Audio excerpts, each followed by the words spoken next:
It's almost unilaterally agreed upon that the punk rock music genre first started in New York in direct opposition to mainstream rock music.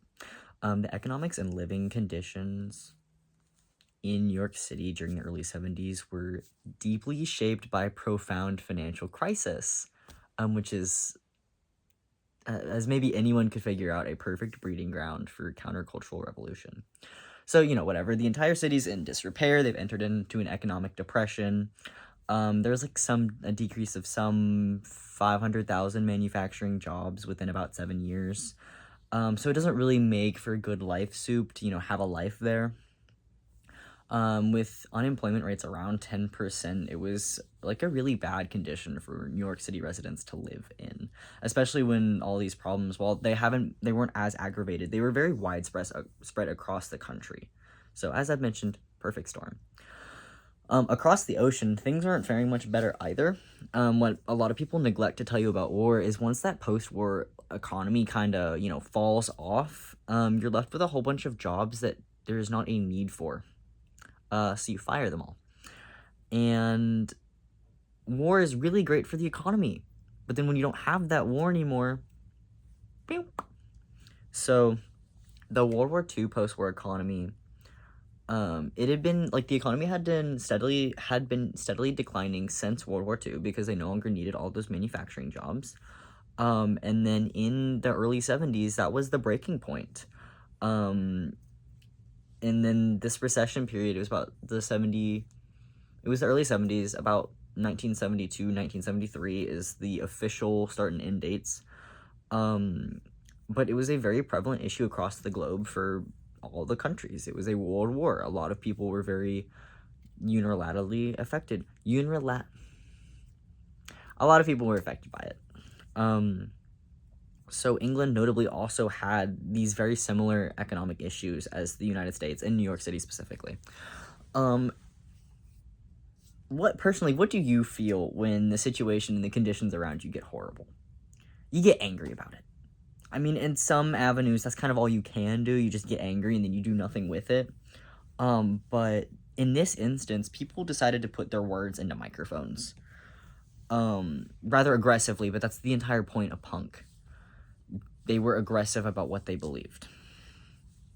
So arguably the first iterations of punk bands in New York, there was like one in Detroit, I think Iggy Pop and the Stooges, but like arguably the first iterations of punk bands were Iggy Pop and the Stooges, the Motor City Five, the Ramones, the Sex Pistols, sort of. I'm gonna go into a sidebar of that in a moment. The Buzzcocks, and later the Clash. The Sex Pistols and the Clash were out of, I think, London. So they're out of England, specifically London.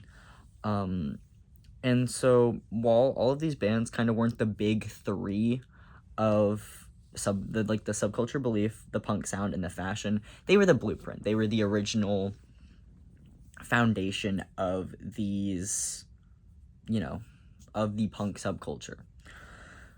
So the Stooges, MC5, and the Ramones were very much the firsts, or kind of where the major schism from the mainstream began.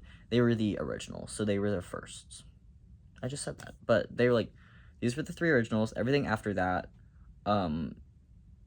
was more of a look into, different ways this punk sound could be. Sidebar onto the Sex Pistols. While they have a very punk sound, they're technically not true punk. This is like a, kind of widely considered to be true because, I mean, it depends on who you ask. A lot of this stuff depends on who you ask. But many in the subculture consider the Sex Pistols to be sellouts for numerous reasons.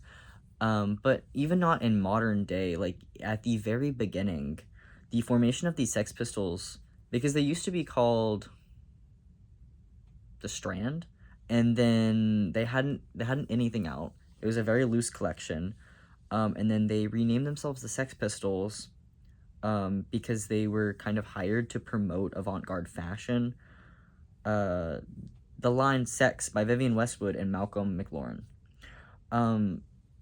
Don't even get me started, but listening to their like one big studio album from the formation of punk in the 70s, that's the decade when it was really cemented as a genre. Listening to Nevermind the Bollocks, it leaves you with what you would want punk to be. Like heavy thrashing instruments accompanied by like angry vocals, but then the lyrics are so notoriously lacking in any substance. It's the vocals, they have great vocals. You hear what you would want punk to sound like, but they're lacking in substance. So in that regard, the band was as well. They lacked the true adherence and the true they lacked true substance and true adherence to a moral code necessary for a punk band. They weren't part of the DIY aesthetic. They had the attitude and they had what sounded like punk music, but they didn't have the morals. They existed simply to just make a scene and then allow that PR to filter attention back to the Westwood and McLaurin fashion escapades, leaving both parties richer without any actual like contributions to the countercultural movement that punk is and was. Papers. Kind of focusing back into the actual birth of punk, a widely considered first was the Ramones, who kind of seemed to check all of the boxes. They were like, I guess, the original stem of the looks, the attitudes, and the music. And from them, we got the Velvet Underground, the Slits, and the Damned. And then with the development of post-punk, we got the Talking Heads. And then with new wave punk, we got Blondie. And then we began to see more splits in the subgenre around the end of the 70s, resulting in horror punk with the Misfits, hardcore punk with the Circle Jerks and the Descendants, and then finally like the rise of pop punk with Green Day, Blink 182, and Sum 41. So this isn't like an exhaustive list of all the punk bands or like genres, subgenres. It's a very short snippet to kind of provide examples. There are a ton more punk genres, and they all have like very unique characteristics to those genres.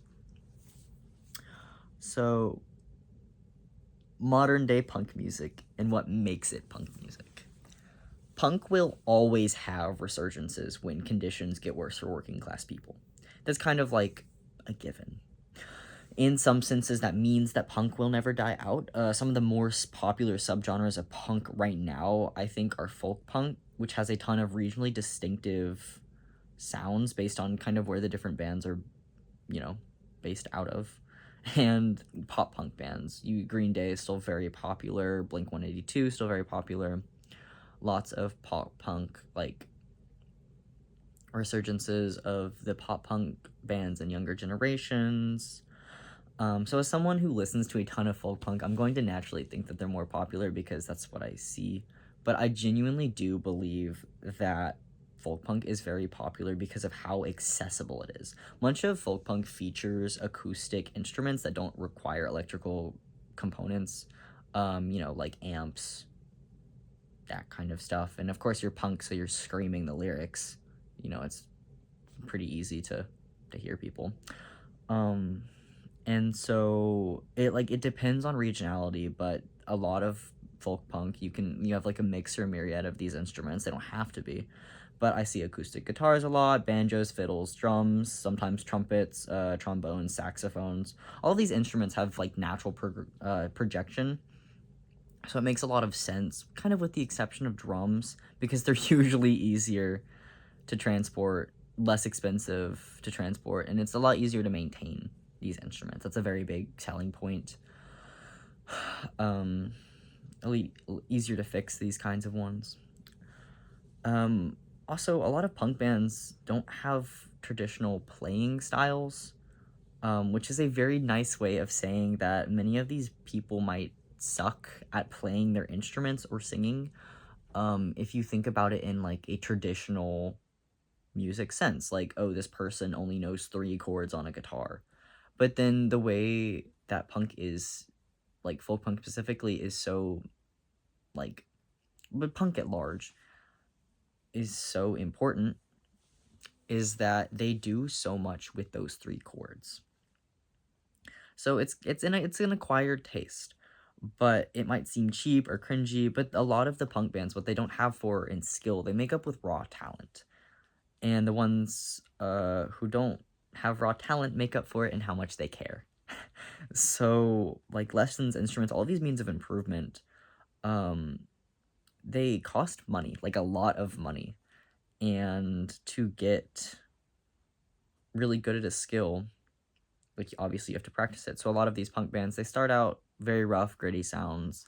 You can see a progression as they get better at their stuff over the years, where it becomes less like clunky and more, as they get in touch with the instruments. But it's still good. It's still good music. I mean, good is subjective, but at the core of it, you have punk, and they have genuine care. Like there is love and care in the music. I say love. A lot of this music is very angry, but there is so much just like emotion in the music, and that's what makes the music good. I realize I make it sound like they all suck at playing their instruments, and not all of them do. Some of them are really good at it. But the point is that it doesn't matter if you're quote unquote traditionally good at your instrument when you're in a punk band, if the punk band is traditionally good. The point is that punk is accessible in the sense that anyone who cares enough about it can make it. Punk is anti a lot of stuff, and specifically in music, that translates to being like anti-traditional music. Producing music that sounds different speaks more about topics than traditional music. I really like the Taxpayers, which is not a good example of, bad. Like, a lot of people kind of joke that the Taxpayers are a fake punk band because they're really good at their instruments. But honestly, when you have these more simplistic, riffs on the guitar, more simplistic kind of drum beats, it focuses more on the vocals of the song. And a lot of the time, actually, like in 99% of folk music, the vocals are the important part because they are talking about topics that the band, the singer feels so important to mention. That could be literally anything. But most of the time, it's either politically charged or about how much their life sucks. And that's okay. It's good. I eat that up every time. So we've talked about like the history of punk, kind of what punk music is. But it's also like it's a subculture. There isn't really like what is being punk. There isn't like a way to be punk without kind of the 3 main components, which, at its foundation, punk is anti-consumerist, anti-capitalist, anti-establishment, anti-rules. It's anti all of these systems that imply tradition. And then complying to those systems and ideals, like that's not punk, obviously. And being punk exists on the basis of these antis. For example, punk clothing is about DIY, thrifted clothing, repurposing stuff, and making it yours. Like repurposing and continually using things is in direct opposition to consumerist fascist culture, fascist influence. And then so if you believe in like DIY clothing and sustainable clothing, thrifting, all of that jazz, you're going to be pretty anti-consumerist. And if you believe in anti-consumerism, you're probably going to believe in punk philosophy and ideology. And then if you believe in this ideology, then chances are you're going to like some of the music, at least some of the music, because they talk about these topics.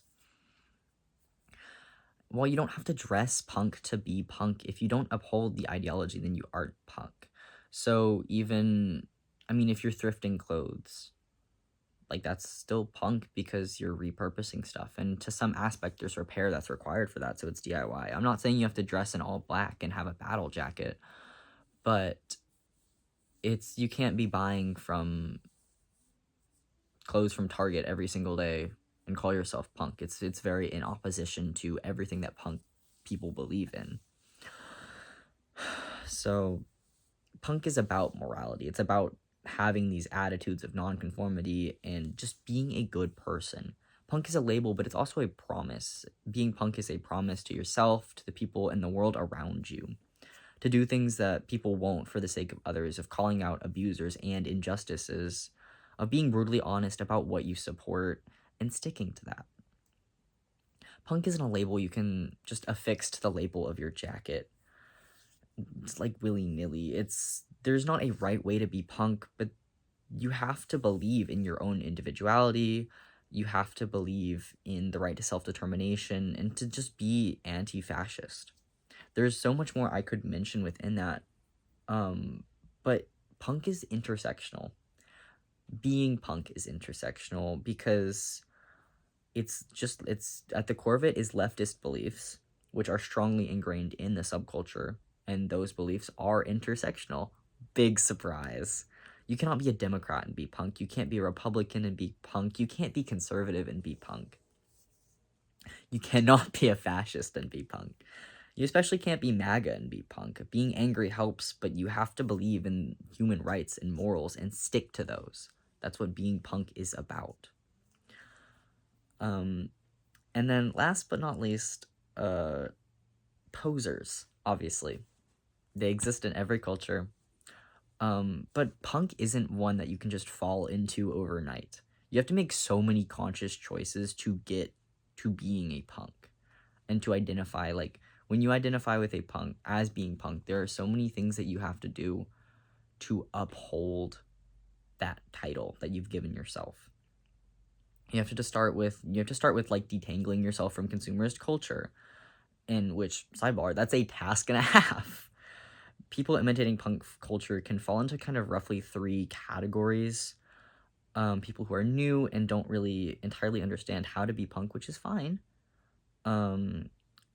And they don't really understand like the implications of declaring themselves as a punk person. People who know and don't care, and then sellouts. Baby punks aren't failing in anything at all. They just don't really know the history and the subculture very well, and that comes with education and time and just existing in it. So, you give them time, you give them guidance. People who know the subculture and don't care about the morals probably won't find themselves very strongly ingrained in the punk subculture because they're not going to find many punk friends. Your punk friends won't let you support fascism. They just won't. They won't let you support consumerist culture. They're not going to let you support anything that punk culture goes against if you're calling yourself punk. And then the sellouts.